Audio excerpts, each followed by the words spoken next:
One, two, okay. So Arman Sarukian, I feel like we've been kind of doing a musical chairs with a lot of these videos, and I think we're all guilty of that. Anybody that's making videos online about UFC and MMA content, and I don't know if it's our fault. I don't know what we're supposed to be making videos about right now. I mean, we're picking at this point. We're picking in between doing a round robin of Arman Sarukian, Dustin Gaethje, and Paddy Pimblett. It's like we're either talking about those dudes or we're talking about how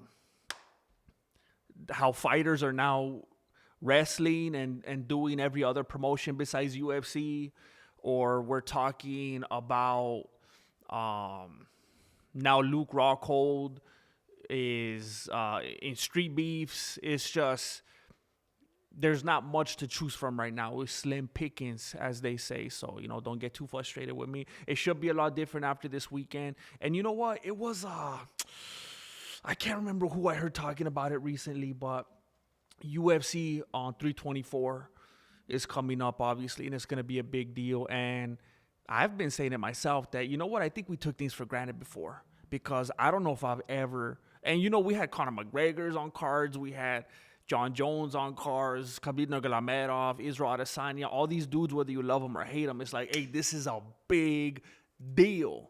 And, none of those kinds of dudes are on this card. I mean, typically, you wouldn't think much of someone like Paddy Pimblett. I was gonna say mainlining. What's it called? Mainstreaming. What's it called when you main eventing? There's like a word that I can't. Headlining. I don't know why I put the word main in there. It's weird. I think, and maybe it's brilliant what Dana White and the UFC have done, because they gave us such a long hiatus. So now we're just like, I'll take anything, bro. It's kind of like when you're fasting and you're like, bro, I'll eat. Like, I don't want to be mean, because like Marilena actually cooks really good, But since I was a little kid, it's kind of like a thing. Like, I want to eat out. So I was going to say, like, I'll fast all day and then I'll even eat Marilena's cooking, but I don't want to be messed up, because she's actually a good cook. And I'm not entirely sure if she watches my videos. We have an agreement that she's not supposed to, but every once in a while she'll reference something and I'll be like, I feel like she would only know that if she watched the videos. So she's a fantastic cook. And but what my example was going to be is like, like when you're fasting and like typically I want to eat out. I want to go to, Cheesecake Factory. I want to go to Spicy J's. I want to go to Wiener Schnitzel. But I feel like when I'm fasting and I'm hungry, I'm like, hey, I don't even, make me some pesquetti, Marilena. I don't even care. Make some Mexican food. So I feel like that's kind of like what the UFC did. Because typically, let's say they never took that 5-week break and we were just going, pay-per-view as normal every few. And I know it's not pay-per-view anymore, but, every month or so. And then they gave us Dustin Gaethje and Paddy Pimblett. It would have been like, let me tell you how I ended up in this situation. It would be like, what the heck? Paddy Pimblett headlining? Paddy Pimblett, has he even beat anyone in the top 10? Has he even beat anyone that hasn't lost like 4 fights in a row? And then Gaethje, the perpetual bridesmaid? I'm trying to think of like wasn't there someone in the WWF like that? I'm trying to think of someone that had like 15 title fights and never won one. But it's just like, how are these dudes? But the abstinence makes the heart grow fonder. And I feel like because we had this big gap, it's like, we'll take anything, bro. We'll take anything. I'll take Moicano and, Dariush. Give me anything, bro. I'm fiending. And so that's not even what I was going to talk about today. Because I started off saying, hey, excuse me, forgive me. I know I keep talking about the same dudes. I feel like every other video I'm talking about Arman Sarukian, and then I started talking about all the shenanigans and how it's, a strange main event. But it's ironic what Dana White is doing, because it's like he's trying to punish Arman Sarukian But at the same time, he's building a legend. And let me see what notification I just got right here. Let me see what's going on right here. I apologize.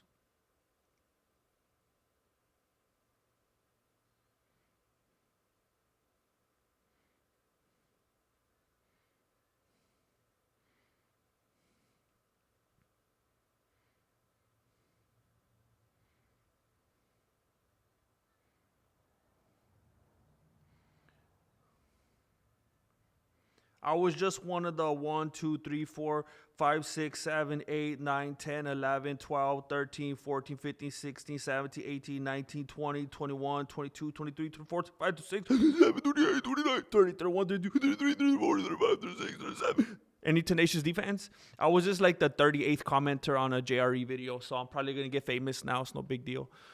Anyway, it's funny that Dana White is trying to punish Arman Tsarukyan, but I think he's actually creating a legend. Because in all this time that they're keeping Arman Tsarukyan away, he's building up his resume. He's just doing more. He's doing more side quests. Hold on, let me check. So, man, I have really bad eyesight, bro. I have really bad eyesight. But Arman Tsarukyan, he's out there wrestling dudes. He wrestled that one-eyed dude, and I don't think it was RAF. I know it wasn't RAF. It was some other kind of weird organization. And then he's doing RAF, and now he's fighting social media influencers, and that kind of makes me sad. That one kind of makes me sad because that's going down that Sean O'Malley, Sean Strickland kind of trajectory. And, it was different, though, because it was just, it was just hugs and kisses. It was, he was grappling with the MMA guru, and it wasn't like some dude rolled up in the gym and he was trying to prove something. It was kind of for fun. But, I don't like what's happening. That's the one that kind of concerns me. But aside from that, it's like he's out here building this resume. He's going to end up he's going to end up accidentally being the most decorated UFC champion of all time by the time he gets the strap.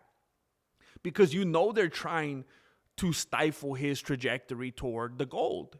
And in doing that, they're probably, and I said this weeks ago, they're probably going to try to make him, before they even give him an actual title shot. And by the way, if he gets a title shot, even before that, if I remember correctly, not only did Tapuera say, if he becomes a contender for the title, I'm out. I'm going to welterweight. I'm not gonna fight him.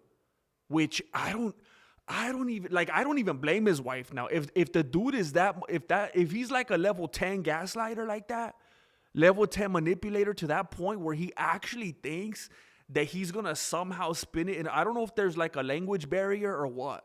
I don't know if in some way he thinks in his native tongue that he's saying this in a way that it doesn't sound humiliating and pathetic and people aren't losing respect for him. But the way that he just so boldly is like, I ain't going to fight him. I don't understand how he's not ashamed, how he doesn't feel like a duck. And he just he keeps all that composure, all that ego. Like, he's not embarrassed whatsoever.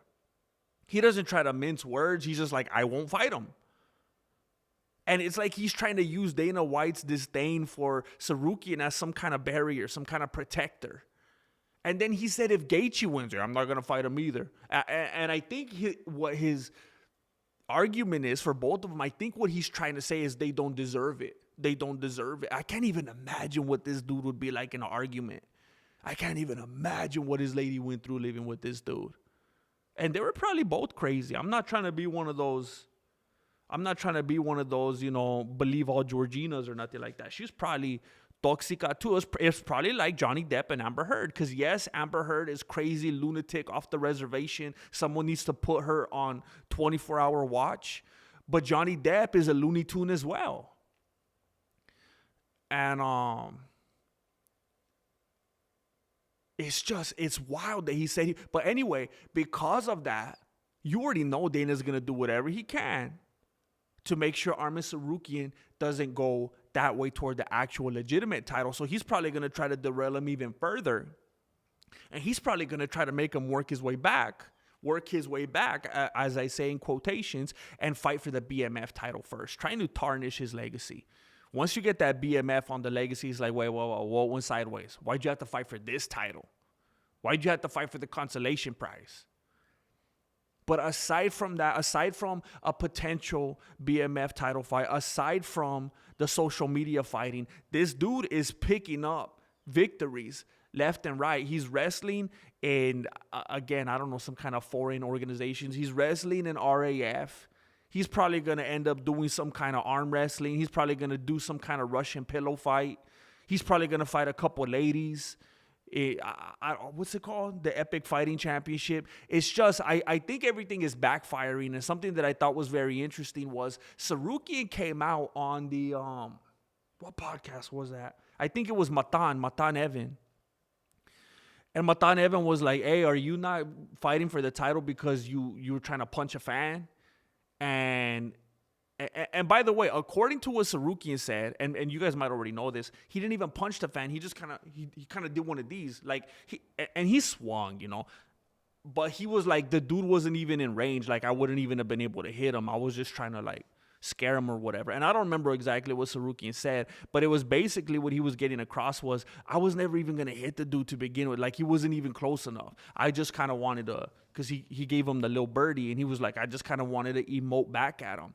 But Matan was like, hey, because of the headbutt and because of you swung on someone Ron Artest style, is that why they're not giving you a title fight? And Sarukian was like, no, that's not it.